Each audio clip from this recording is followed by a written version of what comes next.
So you guys are able to listen very nicely.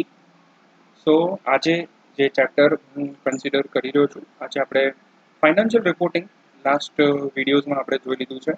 એટલે in that NFPO chapter we are actually into not for profit organisation. In that 238 and 239 આપણે જોઈ ચૂક્યા છે. So now today I will start with 240. Okay friends, आप देख सकते हैं कि इस पे नाम लिखा है donation, pledge, contribution, net assets. So ऐसे प्रकार के ऑर्गेनाइजेशन के लिए डोनेशन मिलना या फिर प्लेज, अब हम इसका बेसिक अंडरस्टैंडिंग लेंगे और अकाउंटिंग देखेंगे. कंट्रीब्यूशन का एक तरीके से मतलब होता है कि अगर कोई व्यक्ति कोई ऐसे ऑर्गेनाइजेशन को, सेवा भावी संस्था को अपनी सर्विस दे रहा है फ्री में, ओके, तो वो एक तरीके से कंट्रीब्यूशन हो गया. कंट्रीब्यूशन पैसों का भी हो सकता है, कंट्रीब्यूशन सर्विसेज और टाइम का भी हो सकता है. ठीक है, जैसे अगर हम पतंजलि की बात करें तो उसमें क्या होता है कि वो लोग जो कंट्रीब्यूशन है वो बेसिकली उनका कंट्रीब्यूशन, जो डॉक्टर्स उधर कुछ काम करते होते हैं वो मेनली होता है ऑन अ सर्विस बेसिस चलता है. ठीक है, वो लोग का. अच्छा, और दूसरा आगे पढ़ते हैं चैप्टर में अपने अलग अलग पार्ट करेंगे. डोनेशन क्या है, प्लेज क्या है. ठीक है, मैंने उसके साथ साथ इधर मैंने जो वर्ड फाइल है वो भी बना के रखा है. I am going to that also. ठीक है friends, as you can see over here. See, मैंने बेसिकली यहाँ चैप्टर को एक समरी में तो कन्वर्ट कर ही दिया है. Now you will be able to see it as well. ठीक है, ओके फ्रेंड्स, शुरुआत करें तो here we have as given the donation. In the donation सबसे पहले नॉन एक्सचेंज ट्रांजेक्शन क्या क्या होता है. अच्छा, नॉन एक्सचेंज मतलब इनको सामने कुछ देना नहीं होता है. ऐसी ऑर्गेनाइजेशन को कंट्रीब्यूशन अनकंडीशनली मिलता जा रहा है. अच्छा, कंट्रीब्यूशन एक असेट का भी हो सकता है या तो सर्विसेज का भी हो सकता है. उस कंट्रीब्यूशन को रिकॉग्नाइज कैसे किया जाएगा.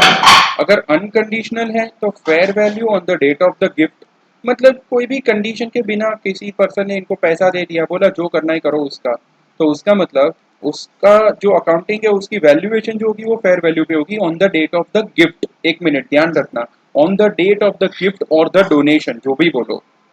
लेकिन अगर कंडीशन है तो जब तक कंडीशन फुलफिल नहीं होगी, अच्छा उसका मतलब क्या समझाता हूँ. कंडीशन है का मतलब क्या कि एक डोनेशन देने वाले ने डोनेशन के देते समय एक और उसने कंडीशन रखी कि ये पैसा आप अपने 6 महीने बाद यूज करोगे, तो वो हुई time condition. Time restriction, restricted donation, unrestricted donation. These two things you have to consider. For that you have to do a different accounting for that also. ठीक है, now when you talk about this, contribution without donor restriction हो गया and contribution हो जाएगा with the donor restriction. ये चार बातें आती है. ठीक है, कंट्रीब्यूशन में रेस्ट्रिक्शन तीन प्रकार से हो सकते हैं. एंडोमेंट का restriction, time restriction, purpose restriction. जब मैं बोलूं पर्पस रेस्ट्रिक्शन मतलब वो डोनेशन देने वाले ने ऐसा कंडीशन रखा कि ये पैसा हम आपको दे रहे हैं डोनेशन में, ऑर्गेनाइजेशन एनएफपीओ को वो पैसा स्पेसिफिक पर्पस के लिए यूज करना है.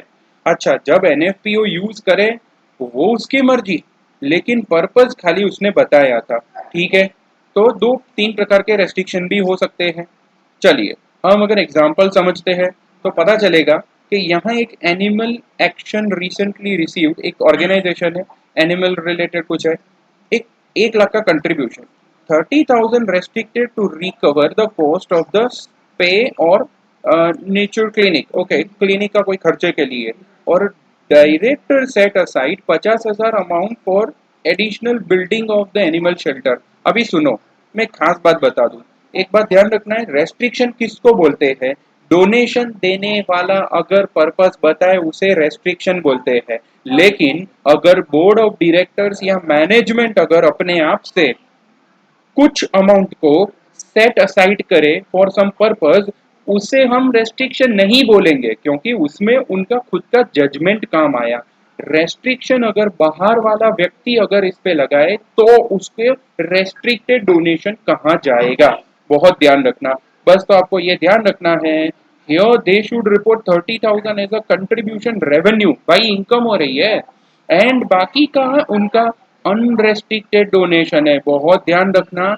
Internal restriction does not qualify as restriction. भाई वो तो अपना खुद का एक जजमेंट है, ठीक है, ये बात आपको ध्यान रखनी है दोस्तों। फ्रेंड्स अभी आगे बढ़े तो as you can see here, मैंने यहाँ पर एक समरी बना दिया है। डोनेशन कंट्रीब्यूशन, ध्यान रखना, it is a non exchange transaction as per ASU accounting standard understanding, और यू कैन से अपडेट और समथिंग, अपडेट है, ओके। फिर अनकंडीशनल रेवेन्यू विच रिसीव्ड, जब मिला तब रेवेन्यू की तरह रिकॉर्ड करो। Cash account debit, revenue credit. जब अगर कंडीशनल हुआ तो ध्यान रखना, मिला तब लायबिलिटी, जब तक वो कंडीशन फुलफिल ना हो जाए तब तक लायबिलिटी, बाद में वो लायबिलिटी रिवर्स होके रेवेन्यू बन जाएगा, ये ध्यान रखना। जब कंडीशन फुलफिल होगा तब रेवेन्यू, मिला तब लायबिलिटी, अगर अनकंडीशनल है तो ध्यान रखना। एक और बात जो इधर लिख दी है, ये मैंने पहले आपको बोल दिया है, मैंने इस 5 पॉइंट में उसे पूरा समराइज कर दिया है, आप ध्यान से देख सकते हैं। एंड दूसरा हम दोस्तों आगे बात करते हैं प्लेज की। प्रॉमिस टू गिव, अच्छा इधर प्लेज को ये मत समझना गिरवे रखना, वो मतलब नहीं है। इधर प्लेज का मतलब गिरवे रखने से नहीं है, प्लेज का मतलब है promise by a external person that he will give donation. Okay, अभी तो प्रॉमिस है। अब ये होता क्या है कि उसकी प्रॉमिस जो है वो कंडीशनल या अनकंडीशनल दोनों हो सकती है। मान लो उसने अनकंडीशनल प्रॉमिस किया ही है कि 2 महीने बाद वो अपने को डोनेशन देगा, तो मैं सही बात बताऊं, हमको वो डोनेशन मिलने ही वाला है। कई बार क्या होता है, वो प्रॉमिस टू पे प्लेज का अग्रीमेंट भी करता है। अगर कंडीशन है कि promise is recognise when they are substantially met, कि भाई अगर कंडीशनल प्लेज है और ऐसा लगता है कि भाई हाँ NFPO उस पैसों को वसूल कर पाएगा, मतलब डोनेशन ले पाएगा, just because there may be some condition. अच्छा कंडीशन कैसी हो सकती है, बताता हूँ कैसे होता है। इसमें क्या होता है कि गवर्नमेंट भी इनको डोनेशन दे सकता है। गवर्नमेंट बोलेगा कि आप ऐसी ऐसी एक्टिविटी करो, जैसे कि हेल्थ केयर ऑर्गेनाइजेशन में आप ये इक्विपमेंट खड़े करो, आप ये अच्छी दवाई बनाओ, एक नया इन्वेंशन करो किसी दवाई का, तो तब जाके आपको डोनेशन मिलेगा। तो वो उसने प्लेज जरूर किया गवर्नमेंट ने, लेकिन गवर्नमेंट ने बोला that I will give you only if the condition is fulfilled, तब जाके वो जो चीज है वो रेवेन्यू बनेगा, ठीक है।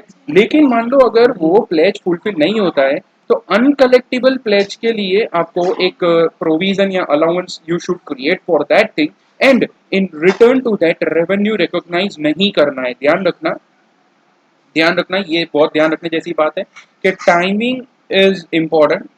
ये टाइमिंग के अकॉर्डिंगली आपको पूछते हैं। अगर मोर देन 1 ईयर जा रहा है तो लॉन्ग टर्म वो रिसीवेबल बन जाएगा, ठीक है। चलिए फ्रेंड्स मैं इसको समरी कर देता हूँ। promised by the external party that to give donation if it is conditional allowance for receivable। अरे एक तरीके से बताऊं, जब तक उसने दिया नहीं है, कंडीशन फुलफिल नहीं हुआ, तो रिसीवेबल बना के रखो। जिस दिन रिसीवेबल कंप्लीट हो रहा है आप उसे कैश और क्रेडिट कर देंगे। कंट्रीब्यूशन को हम इनकम रिकॉर्ड करेंगे। Revenue is credited when the promise was given. समझना, आप receivable debit and revenue credit जरूर करेंगे, लेकिन जब तक वो नहीं मिलेगा तब तक आप उसे रिसीवेबल बनाकर रखेंगे। ध्यान रखना, कंडीशन फुलफिल ना हो तब तक रिसीवेबल, ठीक है friends.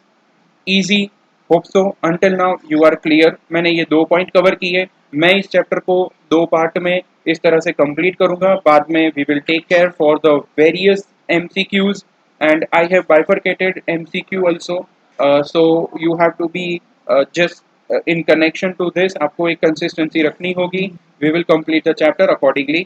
Thank you so much.